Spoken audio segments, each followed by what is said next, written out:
So, hi, Sammy. Thank you so much for joining me today. Thank you for having us. It's great. I'm excited to be here. Yeah, I've been looking forward to this and just really excited to have this conversation with you. And just for people who are going to be listening in, I'll introduce myself and then you can introduce yourself. But I'm Julie Shazat and I'm a transformational coach. And I came across your organization and I was so moved by what it was that you do and your story. So I was really inspired to talk with you and kind of look at the heart of the transformation you experienced and then, what you do with people. So with that, would you go ahead and introduce yourself?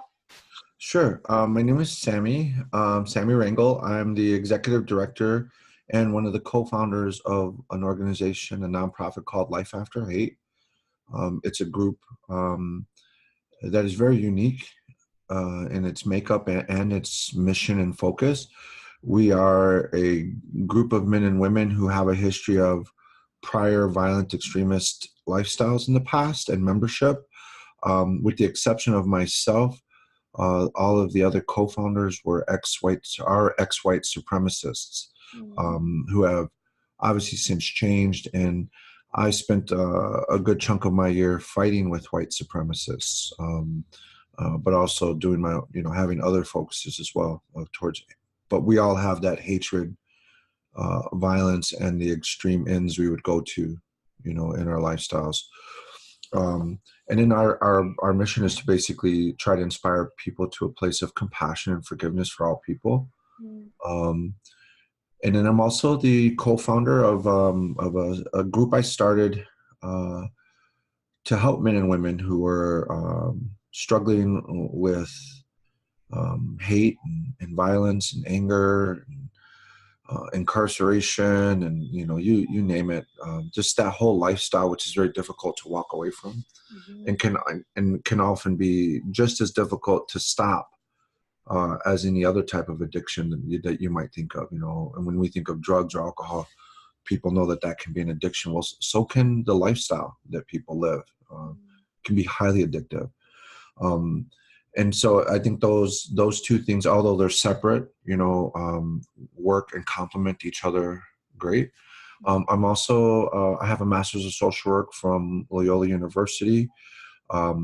I still practice in the field for the county, working with typically with violence within families. So typically, like, I'll work with the abuser, of domestic violence, or with one or the other parent who has been violent towards their children, and oftentimes helping the courts establish whether or not safety and reunification are a good idea for individuals in those situations. Of course, I'm an author of a book called Forebears: The Myths of Forgiveness, which is, as you can tell, about forgiveness, but I use kind of like my life story as the case study for that. But when I wrote it, I was highly aware of the fact who would be reading it. And so I knew helpers, people who are in the helping field, would be reading it. And I also knew people who might benefit from help would be reading it. And so I took great pains to try to create a narrative or a narrator that would help both sides of that at the same time. So, and then I mapped out my change, and then I confronted the myths around forgiveness that a lot of people have, that make it difficult to forgive or make it seem impossible to forgive.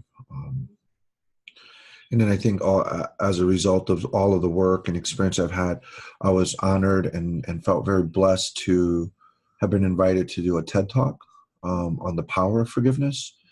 And since then, I can tell you my life story has traveled the world, and I've had conversations from people all over the world around what is actually quite possible for many after watching that TED Talk. A lot of them move from, I didn't think I could forgive this, to, after watching this, I believe I can now. And so, which is really the intention of sharing, and doing this work, is to help people make those transitions. So in a nutshell, and I'm a father. Right now I have my two youngest daughters live with me full time. That is a big deal, Yes. to me. And I have a lot of children. I have two stepchildren for a previous marriage that I helped raise, and then I have uh, two biological children from my past, from when I was much younger, and then I also have raised uh, my son's brother, who I consider him my son, and he considers me his father, although we don't share that same relationship. And of course, I have my two youngest daughters with me, as I said before. And I'm just blessed to be surrounded by love and children and the work that I do. It's all one and the same, and yet it's not. So Yeah. that's me in a nutshell. I was really, first I saw your TED Talk, and I'll share that link so people can hear the story that you tell in it of your life and the forgiveness. And then when I read your book, I was just really moved by so many different pieces. Just who you were as a kid really stood out to me. I shared that with you when we spoke. And then the fact that the level of transformation you experienced is possible, and that you share that and you kind of point to the things that allowed for that to happen. And I've always known that, I've had transformation in my own life. I have transformation, I watch it all the time with clients, but it's really unique to hear stories like that where people aren't sure if that type of transformation is possible, so I just feel really blessed and grateful to, one, talk with you, two, to have heard the story, and to get this time to kind of look at it with you. So I thought maybe the next piece would be if you want to tell a little bit about your story so people understand, how you came to be the executive director of Life After Hate. Yeah, I don't know if after hearing my story it'll make sense. It just is on how I ended up being the executive director, but I do think it has.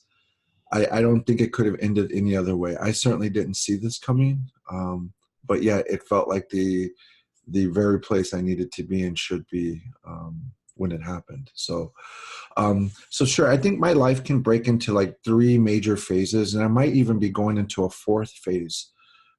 As I pay attention to, the cycles my life goes through.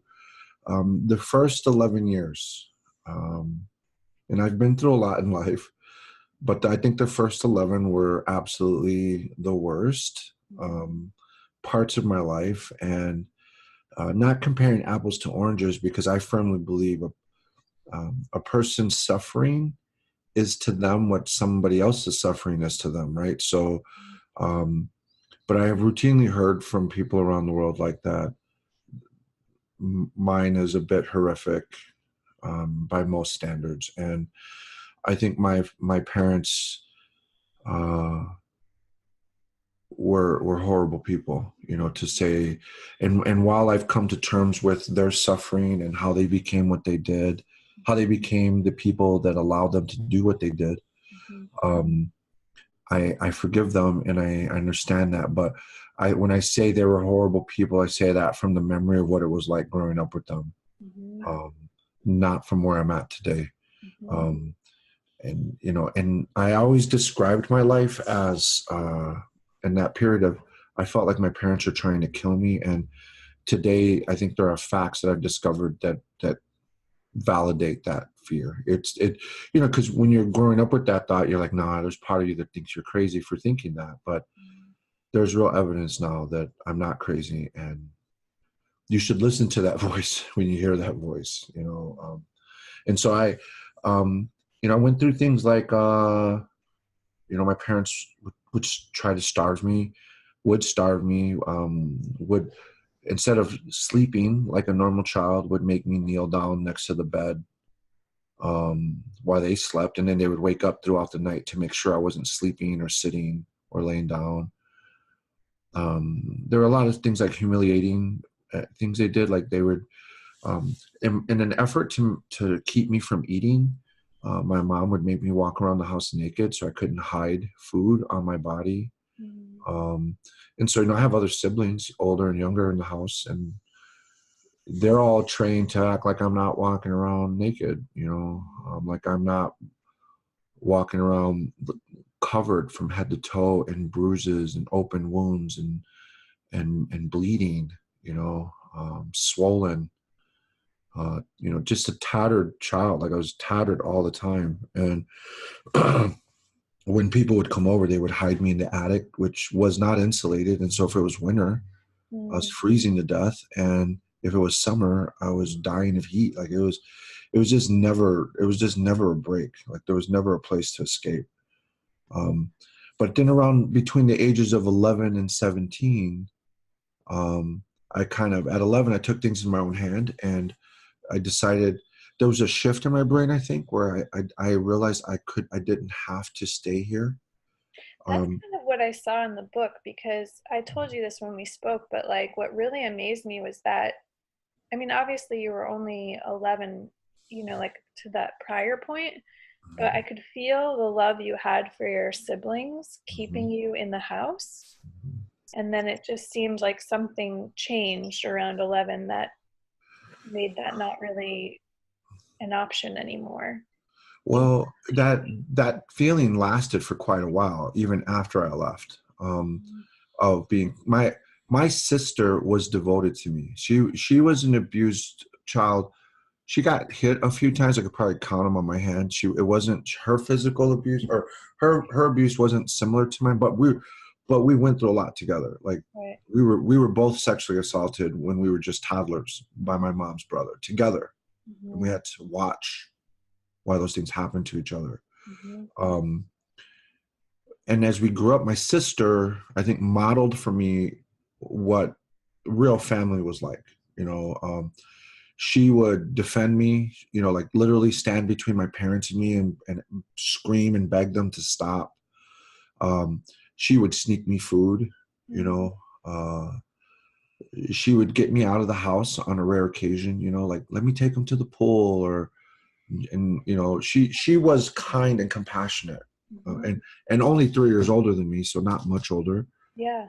But it still made the difference. And so I felt as close to my brothers as my sister probably felt to me, and I never blamed them for how they were, because even way back then, I knew this was my mother's influence. I knew my parents had done this. I always knew that what my sister and my brothers were victims of this, even, from a very early age. I never had a bad thought about them for what they did or didn't do for me. But I think what's switched is that there was one particular night, it must have been a particularly bad beating.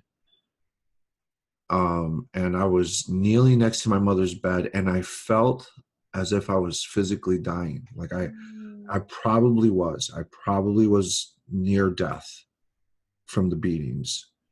And I think there was something inside of me that knew that if I didn't find a way to fight back, that I would die. And escape wasn't really my first option, because, I was not allowed. I'd never had a sleepover. I'd never slept over. I didn't have friends. I had no one to run to. There was no family waiting for me somewhere else. If I left home, it would be into a vast unknown. Like there was not a familiar site for me to go to. And so that wasn't really my first option. And so I don't know what it was. Something in my head told me it's them or you. And so I stood over my mom and my dad with a large kitchen knife. And there were, thoughts of trying to kill them, like not out of anger, but like, if I don't do this, they're going to kill me. But then I couldn't do it for two reasons. One was fear, of course. I think fear was really overwhelming me.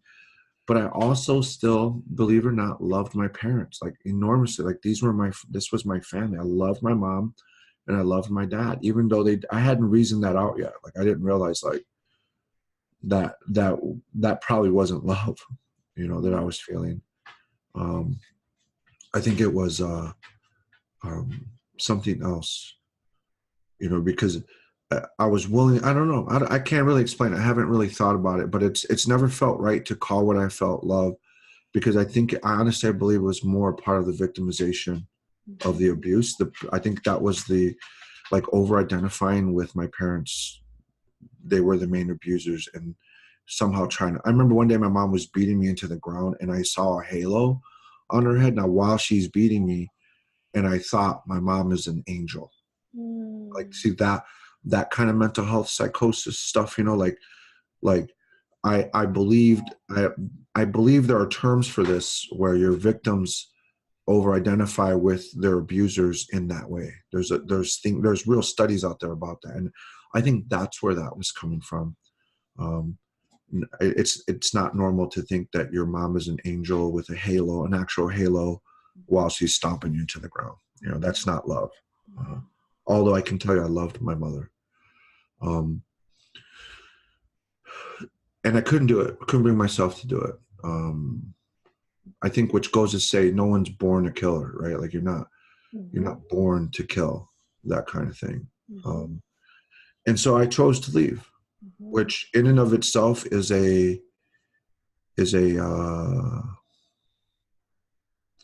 whatever the equivalent of the word miracle would be, because to go from never, not having resources out there to knowing that that's where exactly where you still needed to go at 11. Like, you're jumping literally off a cliff into a volcano because you think it's better down there, and I was fortunate, to land in a place where, well, it took me down a dark road. It was still better than the road I was on, and so between 11 and 17, I became a street kid, within 24 hours, I made friends, had my first fight, broke my arm, and committed my first crime. By the third day, I witnessed my first a homicide, and the adult male who was committing the homicide tried to force me to participate in the homicide.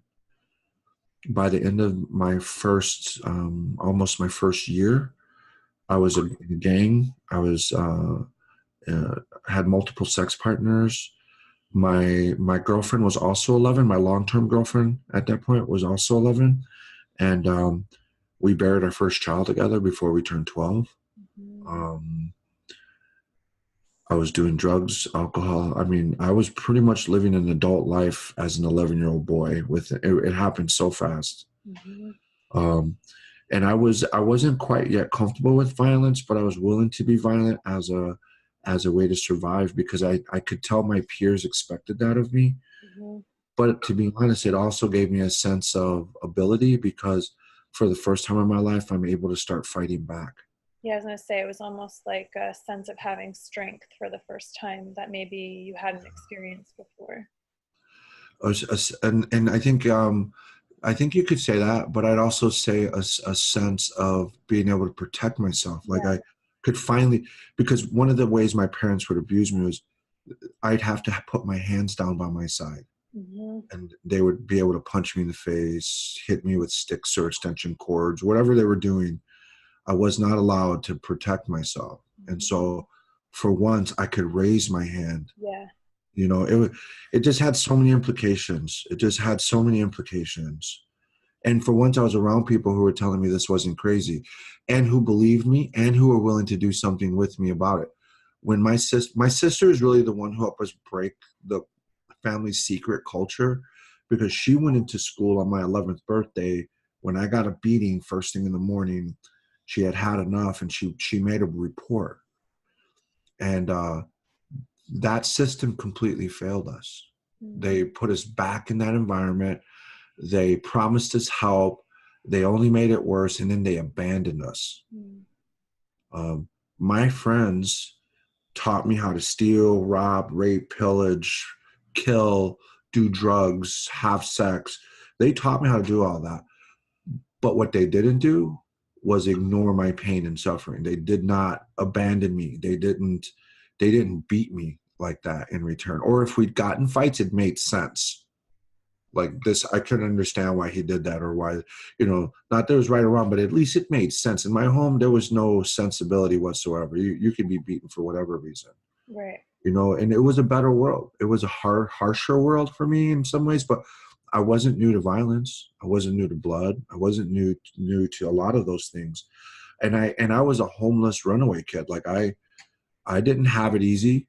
You Mhm. know, I was sleeping in abandoned buildings. I was sleeping in cars that I was breaking into, sneaking into my friends' basements. They would sneak me into closets, put me under, coats and stuff. Like, this was not, I walked around in the winter, missing my brothers, missing my sister, like cold in the middle, like all through the night. Like, I shouldn't be here, to be honest with you. I don't know how I survived those winters. I don't know how I survived those attempts on my, like, I don't know, but I did. So by the time I was 17, I was quite angry. Mhm. But I think the anger in hindsight was really was quite hurt, and I felt like I had no voice, so I felt powerless, Mhm. and I felt invisible. I felt abandoned, and I was starting to come into my own. Now I think is when strength started to play a part, Mhm. because now I'm in a man's body, or so to speak, right? And I'm stronger. And I've watched my peers, and I see who would rise to the top and how they would do it. And I'm like, I set goals, like I want to do that. I Mhm. set vows first. I set a vow. When I left home, I created a vow. I'm like, I will not be going through that again. No one will be able to do that to me. Mhm. um, I'll keep that pain to myself. It's like I had a lot of these vows, and those vows helped me set goals. And so I did remember. I remember I got beat up by some of my friends. Like, I had a gun, and they took the gun from. They asked to see it, so I showed it to them, and then the adults kept it. And then when I tried to get it back, they started hitting me. Mhm. And I got up, I fought back, and I got up, and I said, there's going to come a day when I come back here, and you'll pay for that. Mhm. you know and I was probably about 14 or 15, and they all laughed at me. And then I went to prison at 17, and I think that's probably the third phase of my life, Mhm. which still kind of like the extension of the second, maybe. And um, at this point I was violent. At this point, I was willingly and knowingly violent, and I saw violence as a tool, not as a reaction. I could pick and choose when to be violent if it served my purposes, right? And so at this point, I'm violent. I have 2 children now by 2 different women, and I'm on my way to prison. Um, there's a lot of stories just in that little time period that I could share, but they're all violent. You can just fill in the blanks. But the one that sticks out is um, I was sent to a maximum security prison because I was fighting so much in the medium security prisons. I'm 17. I've got a 4-year prison sentence. I'm going to do 8 months. I have a petty crime of stealing a car. I'm not supposed to be in maximum prison, but I'm obnoxiously aggressive, right? And so I was fighting anything and everything that wasn't nailed down in prison. And so they finally sent me to max. And I walked into a maximum prison that was at the brink of exploding from a race riot. A race riot was brewing. This one prison was a stronghold for white supremacists. And while there were other, Black and Hispanic gangs, the gang in power were white supremacists. And so, of course, I didn't understand this, although I had been exposed to it growing up with my family being Native Americans and Mexicans living in Texas. I saw it, but I didn't understand it. And I didn't even know some of the terms I used or were used against me were racist. I just thought that's the way people talked. Mhm. Um, but it was starting to get driven, uh, I was educated around what these words meant, what these phrases meant, what these groups meant. And so I started understanding, like, this is different. This is more organized. And then you could tell, like, the institution itself would support the white supremacists. So they had like authority, they had like power, they had the guards backing them up. Mhm. Um, and so, when the race riot kicked off, um, I almost died. A Black man died trying to save my life, Mhm. so that I wouldn't die. Um, and I fought, and I lived, and I survived, uh, and I stood out in that fight. The prison watched what I did, um, and then after the fighting stopped, uh, when I saw that my friend, his name was New York, When I saw him laying on the ground, shot, laying next to me, I knew he had been shot trying to help me because my friends had ran. The Mm. shooting started and we got scattered and they left me. And when the fighting was about to start again, he saw my dilemma and he came to help me. I was facing off with like 30 other guys. Mm. I was going to die. I was already prepared. I knew I was going to die. There's no way to survive that. He jumped in to try to help, and the guard came back in and shot him. And this was strange because I'm armed. I have 2 knives taped to my hands, Mm. big ones, like probably like 18 inches. The men that I was fighting, the group of 30, were all armed. The black man wasn't. New York wasn't. He was not armed. But that is how much racism was alive in this prison. Like the, and I knew immediately what that was about. You don't even have to stop and think. And so I dragged my friend 150 cells from one side of the cell hall to the other while that guard kept me at the end of his gun, threatening to shoot me. And I laid him down by the front door. And at that point, like a warden comes into the building and he's surrounded by a bunch of staff. And I start begging him to take my friend to the hospital because while I'm dragging my friend, he is screaming. Mm. He is conscious.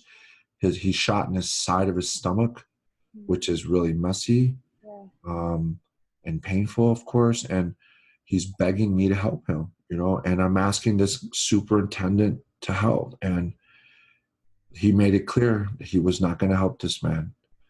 And I didn't accept that. And so I started attacking the guards. I attacked that warden, and eventually took over the cell hall Mm. and forced our way as a small group carrying New York to the inmate hospital.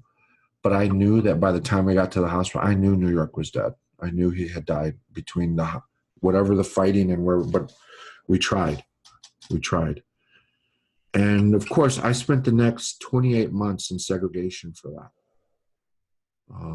And while I was in segregation, I was being tortured, of course. And I've always felt like I deserved it, but I know now from the social justice work that I do, like it's not okay to do that to people, to inmates, but I always felt like I deserved it because because of what I did, and to make a longer story shorter, I basically was released from the hole back into society. And over that 28 months, I had been, what I now know is a process called radicalized. I had been radicalized in the hole. What Mm. do I mean by that? You might think I was already radicalized because of how I was behaving, how I was thinking, but I wasn't. Yeah. I was fed an ideology for 28 months by older men who were radicals themselves, who were extremists themselves, but we would probably call them, well, today we call them like like Islamic, threats. But a lot of I grew up around them, so I never would have thought of them in that terms. I just filter that through what I've learned today. Mm. They were gang members, but who used, their religious views to promote, their positions in life. And they had an agenda and they had political stances. And I was indoctrinated into that and didn't really, it made sense to me. Everything they were telling me was like, yeah, that's true. Yeah, I just experienced that. I just witnessed that. I just saw that, or I grew up that way. But what they did was help me give like a purpose and a housing for my hate and my anger Mm. and my violence. Like now it was politically charged. Now it was racially charged. And I understood what I needed to do to defeat the system, and I came out on some killer hatred shit out of prison. Excuse my language, but I was more animal than human. I can tell you that right now. There was zero care. There was zero empathy, zero feeling other than hatred. Mm. Um, but I also look back now and I realize there was also a lot of something that we don't really reference to those experiences, which is called post-traumatic stress injury. Like all of that experience is traumatizing. Mm-hmm. But you don't get to talk about it in those terms, and you're not, from a moral judgment position that society would have, is you don't deserve to house it under post-traumatic stress injury. Right. What you did, you had coming, you deserved it. It's a natural consequence, and all of those things are true. Let's say they are true. I had it coming, but it still causes an injury. Mm-hmm. Mm-hmm. You might spank a child because they have it coming. It still causes an injury. Mm-hmm. And then to expect people to not talk about that, or to have a feeling or an effect, right? Or you think that you can control the effect that it has. So needless to say, within a very short period of time, I was on my way back to prison for violent crimes. We weren't talking about hate crimes when I went to prison back then, but I could tell you, of the 8 counts of armed robbery that I had on the second time I went back to prison, 6 of those victims were white. Mm. And that's who I was targeting on any given night, were whites. I was taking it out on whites. And I'm guilty of having taken it out on cops. Mm. I was also going after cops. And on that particular night, a cop may never know this, and I hope she never knows it, but was close to being killed by me that night.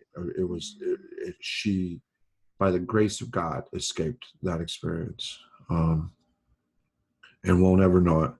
But that's the trajectory I was on, and all told, for both of my crimes, I should have spent 2 years, 8 months in prison, and instead I spent almost 16 years. Yeah. Of those 16 years, I spent approximately 12 or 13 years in the hole. And not just in the hole, not just in segregation, but in the worst holes, in the most stringent places, the most human rights deprived areas. Like I was sent to a triple maximum prison, and inside that triple maximum prison was a triple segregation unit, and underneath in the ground of that segregation unit was a triple basement observation unit. Mm-hmm. So we're talking about 9 times security Mm-hmm. location in this basement, and it only has, I believe, 6 or 8 cells reserved for the worst inmates in the state. And I was down there for a significant period of time by myself, strapped to a steel cot just a couple of inches off of the floor in a paper gown, being hand fed by a woman who hated me and who I hated. Mm.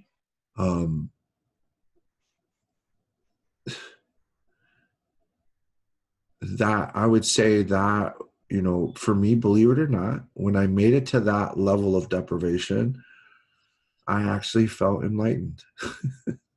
I felt like I had hit like the ultimate source or sense of awareness. But to clarify for our listeners, it was probably a psychotic break of some sort, right? However, I believe it makes sense, because you've taken absolutely everything from me at this point, and you still haven't broken me. Mm.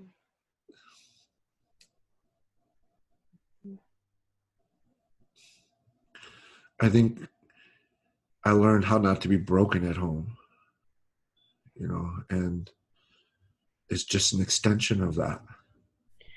Yeah, that was like a key piece for me.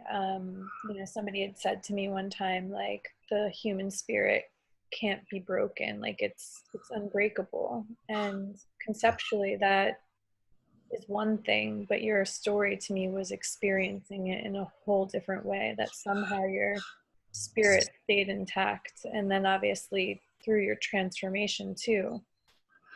Yeah. Like, not something the mind can understand, Yeah. So, you feel like the only step they had left was to kill me. Mm-hmm. Which I'll touch base on in a minute. So this is where it's the beginning. I wouldn't recognize it then, but it was the beginning of my transformation, was in that basement. And it had nothing to do with the harm that was being done to me. imagine being in that basement, what it's like to be in the basement, isolated, cut off, you're behind double doors, the lights are always on. They put stickers on the outside of your door as warning and cautions, like specific warnings and cautions for anyone approaching the door. So it's basically like, caution, 2-man escort, bag, a bag, like he needs a bag, which means I got to put a bag over my head. I have to, there has to be like an administrator present, video recording any type of interaction with me. Like my door looked like a freaking nuclear warning site. Like it just had every imaginable marking and tag on it. Probably no other door in the building or in the state had stickers like that. Right? It was just, it's excessive, but it was all like, there's a sense of pride for those on the other side of that, but to be honest, it's just, it's just a sign of the times. So imagine that scenario. I'm strapped to my bed. There's a double door between me and the outside hall. And then you hear, now that most people don't realize how ludicrous that is. That first of all, inmates don't have the luxury of having their door knocked on. Like no one is asking to come to your door. They come or they don't. There's no in between. So to have a knock on the door was disturbing to me. And I actually asked myself, did I hear it? Did I hear that? And then it happened again. And then I'm like, I'm losing my mind. Like knocking on the door is a human gesture that just doesn't happen in this type of environment. Right. Doesn't happen.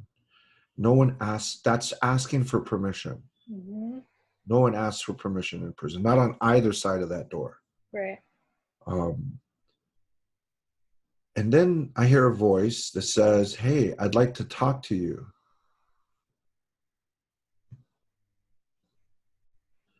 I had probably been months without, maybe even years at that point, without human interaction like that.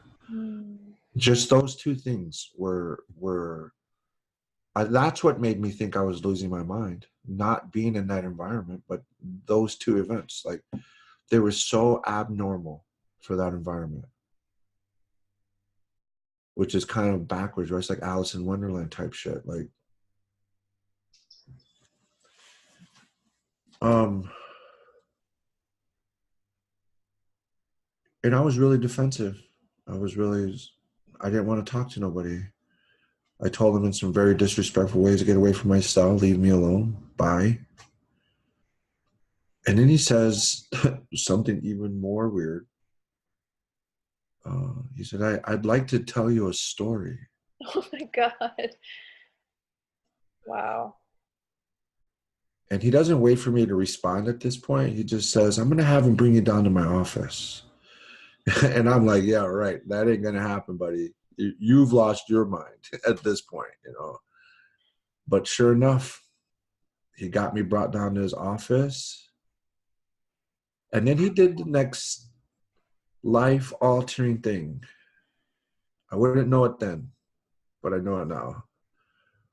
We get to his office, and to get me out of the cell takes about 30 minutes. It should take 60 seconds. But there's this whole process they got to go through to get me out of my cell. And then they have to use like this whole, like maybe a team of like 8 to 10 guards and administrators to walk me anywhere. And I'm probably wearing 100 pounds of chains, from head to toe. And I'm being walked backwards with a bag on my head with my toes barely touching the ground. Like it wasn't easy and it wasn't fun. It wasn't just a walk. But I get to his office, and then he says, take that off of him. And at this point, I don't know why, but I didn't want to hurt this man. I would have jumped at the opportunity to just, within the thought of not wanting to hurt him, I felt like I wouldn't be able to not hurt him. But I was intrigued, so I wanted to hear what he had to say. And I didn't want to hurt him, but I felt like if you take these chains off of me, I'm going to have to hurt you. Um, and they had to have like this meeting amongst themselves about whether or not they were going to listen to that guy. Hmm. And eventually they took him off and they left the room. And I'm sitting there. It's probably been about 3 years since I haven't had a pair of handcuffs on me. Wow. And I'm sitting there. There's this little, short, chubby, gray-haired man. And he tells me the story. And I realized then, like I realize now, I was probably around 22 or 23 years old when it happened. And that was the first time somebody had ever told me a story. Wow. And I don't really share the contents of that story. I feel like that's something sacred to me. Mm-hmm. But the gist of the conversation was about how a boy becomes a man. Mm.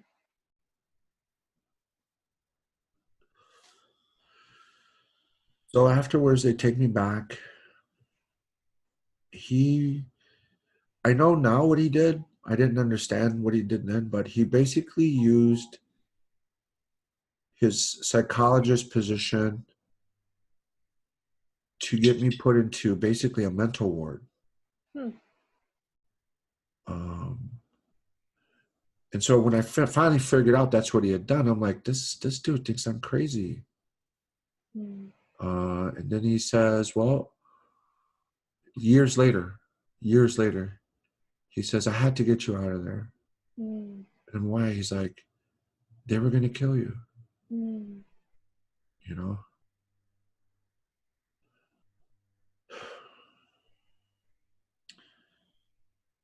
And I think from there, I went on to to hurt and maim more guards, more inmates, but things had changed. Something had shifted. I didn't feel so good about it anymore. I actually felt bad, like I was doing something wrong. And then eventually I went on to get treatment, forced treatment.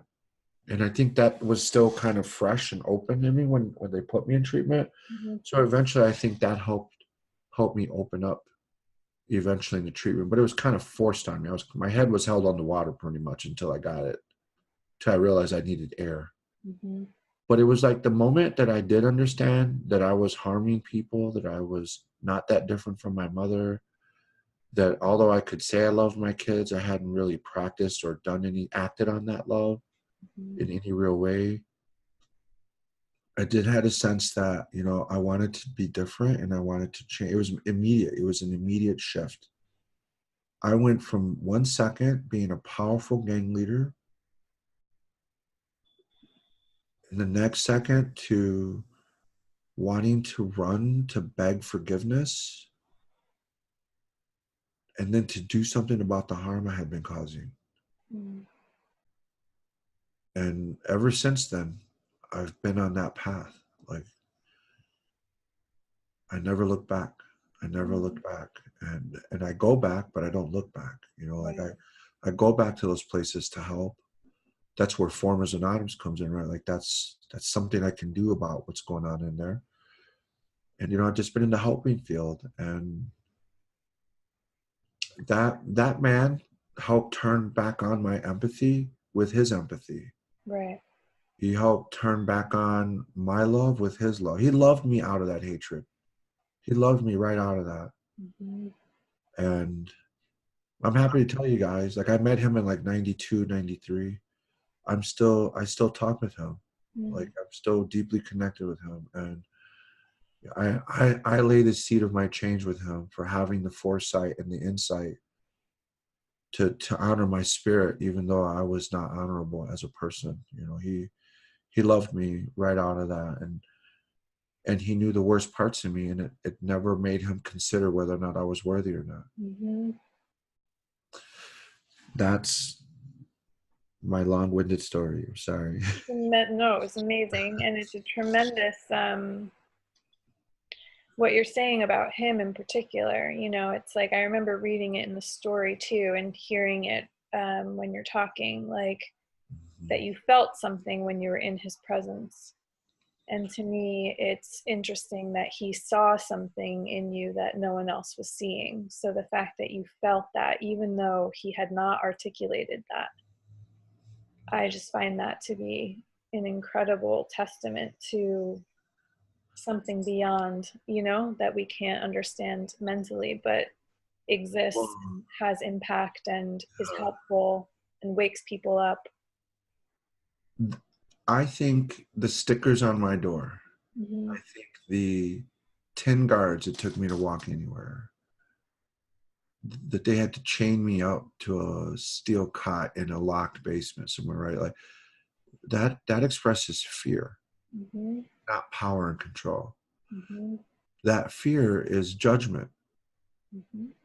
So for him to take me into his space and tell him to take all of that restraint off of me and to leave us alone, Mm-hmm.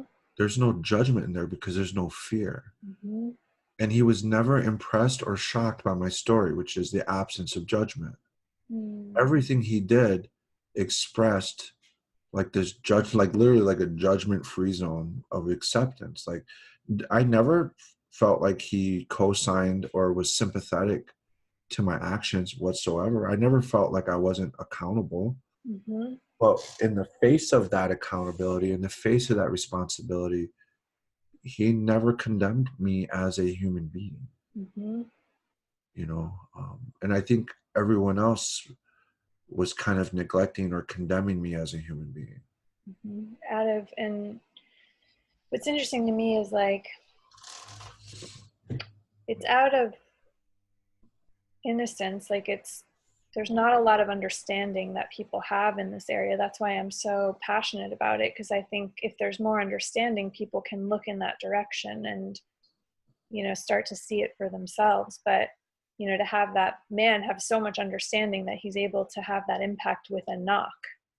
I mean, the impact started with the knock. That to me is like, what? It's what I've learned for him is respecting the spiritual being, Mm-hmm. his presence, right? It's like step if you really could see a spiritual being, how Mm-hmm. would you act differently, right? Like how would you step, how would you walk? Mm-hmm. And that, I think that's his way, like that's, he Like honors he was that. honoring that part of you, Yeah, yeah. because he sees that everyone has it, so he saw that you had it and he respected it. And I think, from my experience at least, people feel respect and they respond to it. It doesn't mean, like you said, that it's condoning whatever. It just is, there's a respect for that part that's beyond all of that. Hmm. um, so I guess also too, I was curious if there's anything that you wanted to share around what you've seen around transformation, either for yourself or with others, that you think would be helpful for people to hear. Well, I think, when I think about being here at Life After Hate, um, I'm closer to politics than I've ever been. Mm-hmm. And I'm closer to like the political climate than I've ever been. Mm-hmm. And those things affect our society perspectives. Mm-hmm. And so I think our societal perspectives um, have really suffered under the current climate. And I also feel, so I think, so to clarify, the civil rights movement is losing followers through frustration, um, a sense of powerlessness, Mm-hmm. a sense of helplessness. We've been turning the cheek, so to speak, for 50 years. What do we have to show for it? Um, you know, why do we always have to take it? Why do we have to continue? And then you see people rolling back the clock on progress we've made, right? And that knocks the wind out of people, and it lowers their morale. And then, of course, we don't have a charismatic leader right now who's speaking to the people who everyone listens to. Right. So people kind of feel like there's no leadership in this space. And so as a result of that, we become condemning. Mm-hmm. And now you can hear how we condemn the violent far right, the people there, not the actions. Of course, the actions are, not what we're talking about, but the people, the membership of these groups, right? And we're looking at them in many of the same ways they're looking at us. So one, we cannot adopt the values of the people that we feel so different from. We can't afford to do that.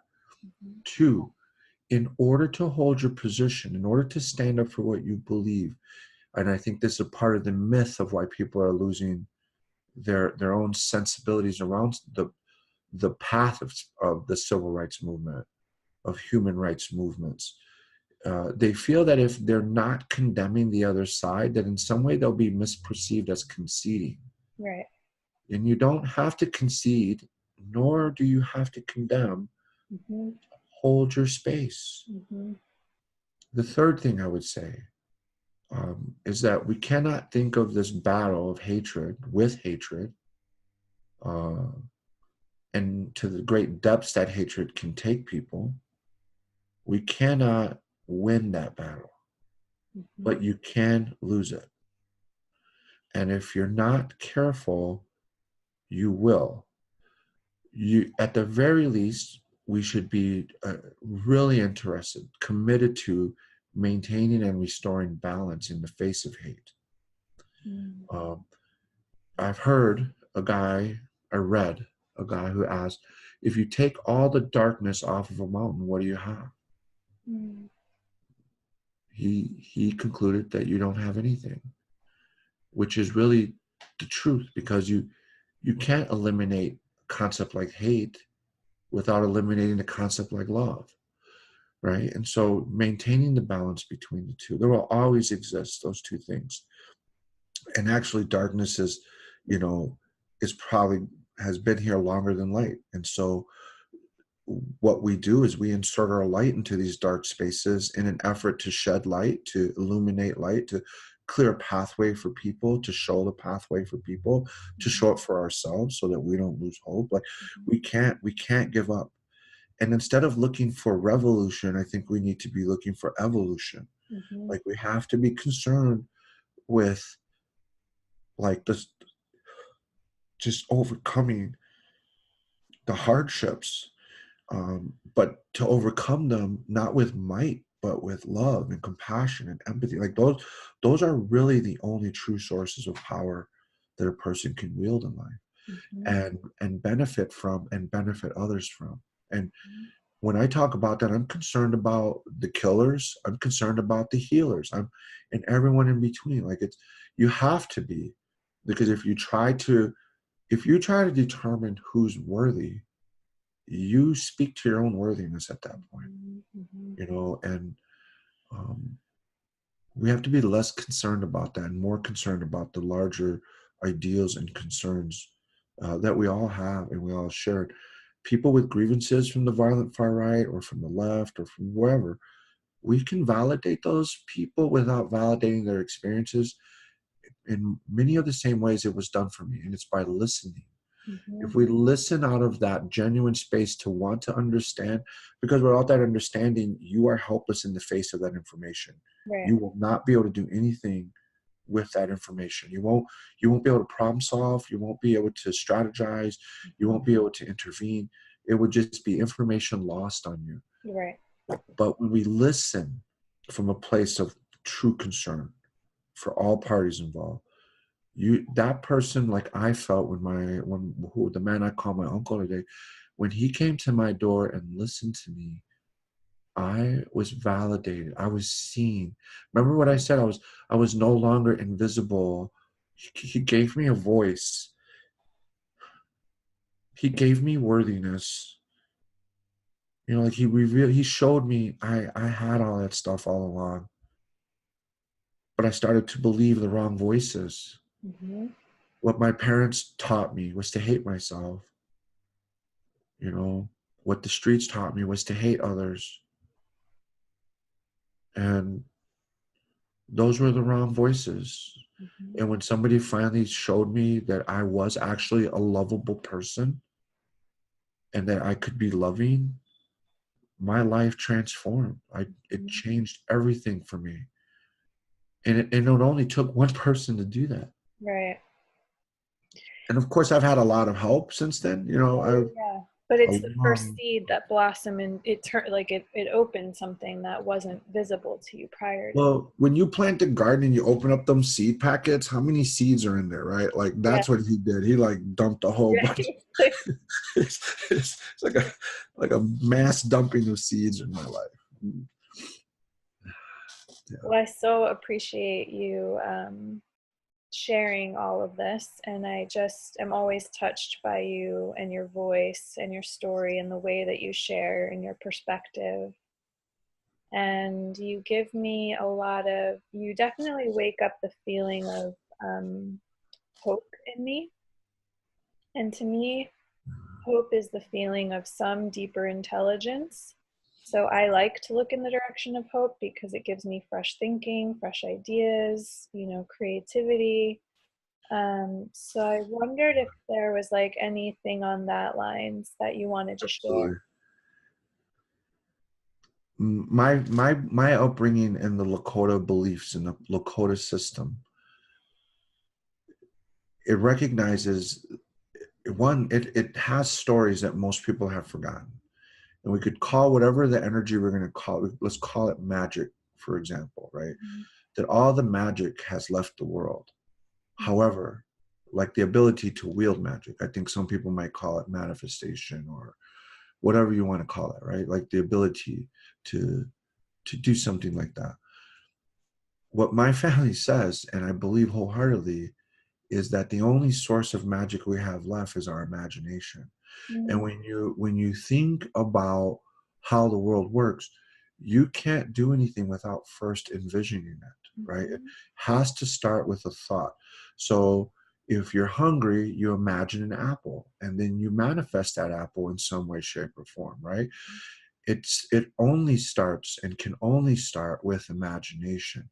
mm, Hope is the true source of imagination. mm, When I had no hope, I had no source of imagination. If mhm, you remember in the chapter where I was asked in treatment, Sammy, where do you see yourself in 5 years? mhm, I literally saw a blank black spot, mm. but of enormous dimension. Like Right, there was nothing there.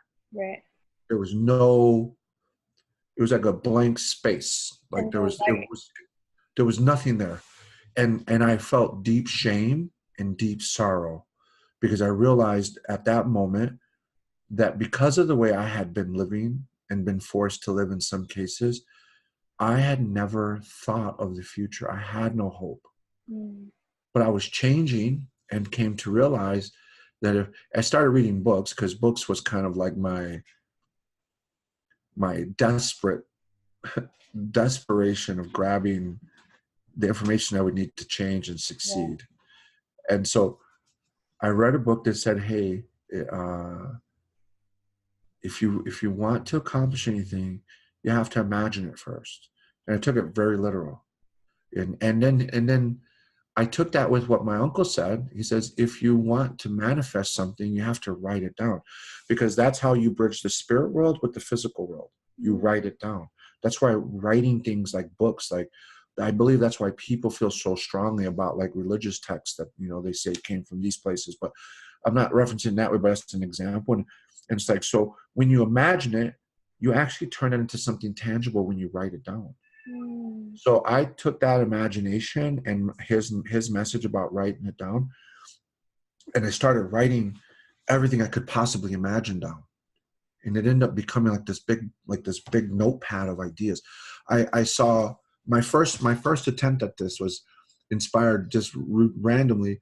I was watching TV and I saw um, a commercial for a Hummer, and it was a yellow Hummer, and it was driving through the desert like on sand dunes.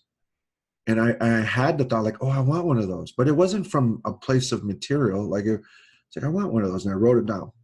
And then later that afternoon, I was watching the dog show. And the only reason I was watching this dog show was because I had heard in treatment that you got to try to do things that you don't normally do. Listen to different music, watch things that you don't normally watch, go see a play, try different food.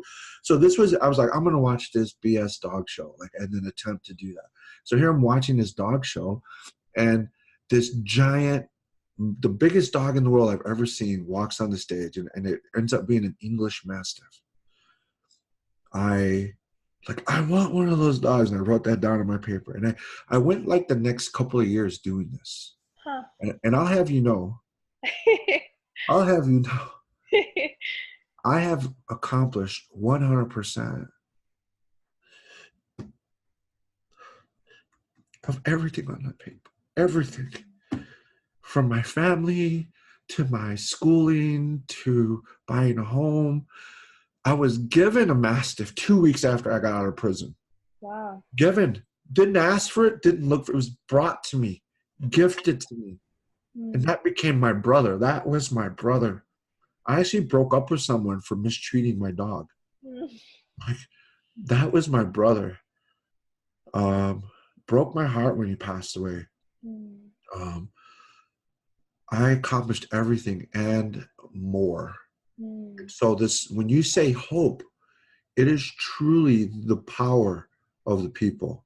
And that's why it's important to have these conversations that can inspire hope, because it takes people out of that hopelessness. It is the only way to restore balance. So I thank you for bringing that up, because I believe that in many ways, I think you have to be loving to be hopeful, but in many ways, without hope, you can't even be loving. Just my tiny take on that. Yeah, they seem to come from the same similar place. Absolutely. Well, is there Sorry any... about all this emotion. No, it's perfect. I love it. I really am so grateful for you. Sure. And you. Is there any last words you want to share? You know, I think that the things that hold us down will one day hold us up. You know, what we think is breaking us today is really giving us the strength. I don't believe that we're ever tested. I believe, you know, people say life is testing me, or my higher power is testing me. No, I believe we're being formed. I believe we're being created to handle what we can't possibly understand just yet.